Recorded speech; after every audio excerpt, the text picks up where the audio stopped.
আসসালামু আলাইকুম।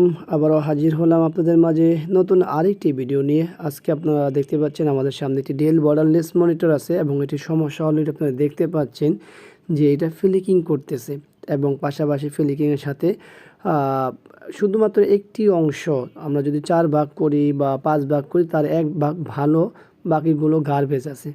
তো এটা সমস্যা মূলত হলো প্যানেলে। তো আমরা মডেলটি আগে দেখে নিই আসলে মডেলটি কী। এটা হলো মডেল হলো S2216H। আর এই মডেলগুলো 6 এবং 8 এর মডেলগুলো অনেক চলেছে।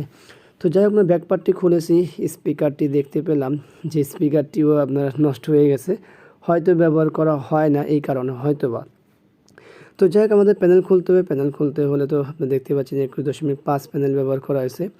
আর প্যানেলে কাজ করতে হবে প্যানেলের মূলত ত্রিকোণ বোর্ডে। তো আমাদের সব ফ্রেমটি খুলতে হবে, চারপাশে যে ফ্রেম স্ক্রুগুলো আছে সেগুলো খুলতে হবে। তবে ভিডিও শুরুতে বলে রাখি, যারা এই ভিডিও দেখে কাজ শিখে কাজ করতে চাচ্ছেন তাদের জন্য এই ভিডিও তৈরি করা নয়, শুধুমাত্র যারা ব্যবহারকারী আছেন তাদের উদ্দেশ্যে এই ভিডিওটি তৈরি করা।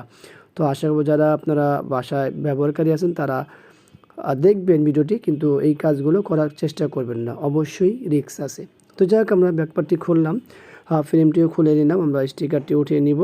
এরপর আমাদের বেসিক কিছু দেখার বিষয় আছে, সেগুলো হচ্ছে যে আমাদের ডিসি টু ডিসি আইসি কতটুকু গরম হয় বা কি অন্য কোনো আইসি বা কোনো পার্টস গরম হয় কি না সেগুলো দেখার বিষয় আছে। তো যাই হোক আমরা চেষ্টা করব আপনাদের মাঝে এই ভিডিওটি দেওয়ার যে মনিটরটি রিপেয়ার হয় কি না সেই বিষয়গুলো। তো সঙ্গে থাকুন। তো আমরা পাওয়ারটি দিব, পাশাপাশি আমরা ভিজিএ কেবলটিও লাগাবো, কারণ আমরা এখন দেখব। তো আপনাদের দেখতে হলে সব কিছু লোড দিয়ে দেখতে হবে। তো যাই হোক আমরা পাওয়ার সাপ্লাইটি অন হয়েছে দেখতে পাচ্ছেন, ভিজিএ কেবলটিও লাগানো হলো। এখন দেখি কি অবস্থা। আপনারা দেখতে পাচ্ছেন গার্বেজ অবশ্যই ফ্লিকিং করবে, দেখুন ফ্লিকিং করতেছে। তো এখন চলুন আমরা দেখি যে ডিসি টু ডিসি আইসিটুকু কতটুকু গরম হয় সেই বিষয়গুলো লক্ষ্য করি। তো আমি হাত দিলাম, হাত দেওয়ার সাথে সাথে দেখি অতিরিক্ত গরম হচ্ছে।